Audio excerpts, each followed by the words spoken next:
9/11 attacks on American cities shocked the world.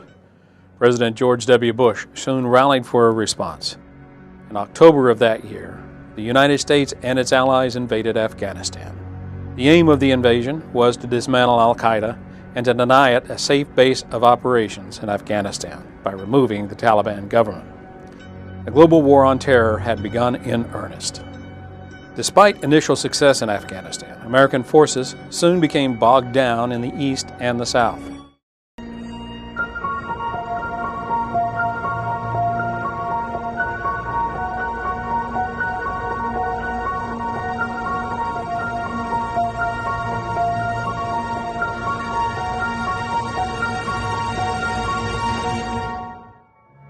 The Bush administration then turned its attention to Iraq. Believing that Iraq maintained chemical and biological weapons, the administration pushed for a war with Saddam Hussein's regime. Saddam Hussein's continued belligerence and aggressive posture led the United Nations Security Council to authorize the use of force by a U.S.-led coalition against Iraq. Operation Iraqi Freedom was launched in March 2003, and within a month, Saddam Hussein had been removed from power. Following the routing of the Taliban and the defeat of Saddam's government in Iraq, CENTCOM forces found themselves engaged in ferocious counterinsurgencies in other countries. For years, the United States had been preparing to fight a conventional war against other superpowers or near peers. The Soviet Union was the model. So much of our doctrine, along with our weapon systems and technology, had been designed for large-scale modern warfare. Now, for the first time since Vietnam, coalition commanders were taking the battle to a smaller, lethal enemy launching counterinsurgency operations. On August the 11th, 2003, NATO assumed the leadership of ISAF, or the International Security Assistance Force. NATO was now responsible for the command, coordination, and force planning in Afghanistan.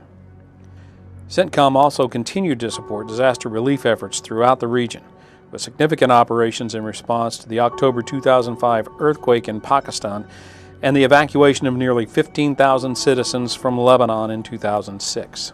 On October 1, 2008, the United States Department of Defense transferred responsibility for Sudan, Eritrea, Ethiopia, Djibouti, Kenya, and Somalia to the newly established Africa Command.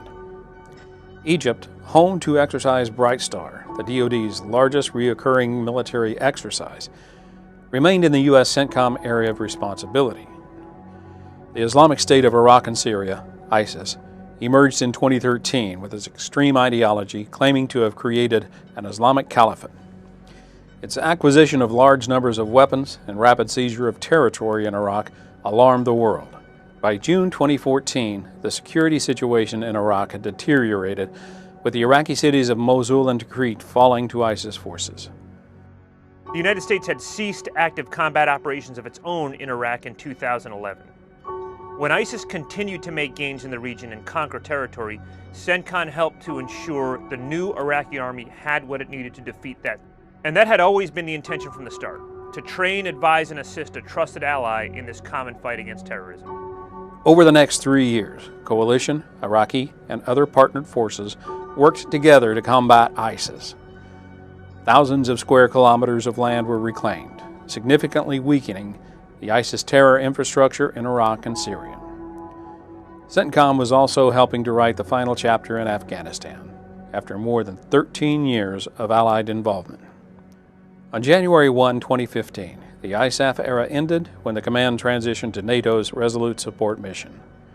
The new mission focused on training, advising, and assisting the Afghan government and security forces in pursuit of a strong, stable, and enduring country.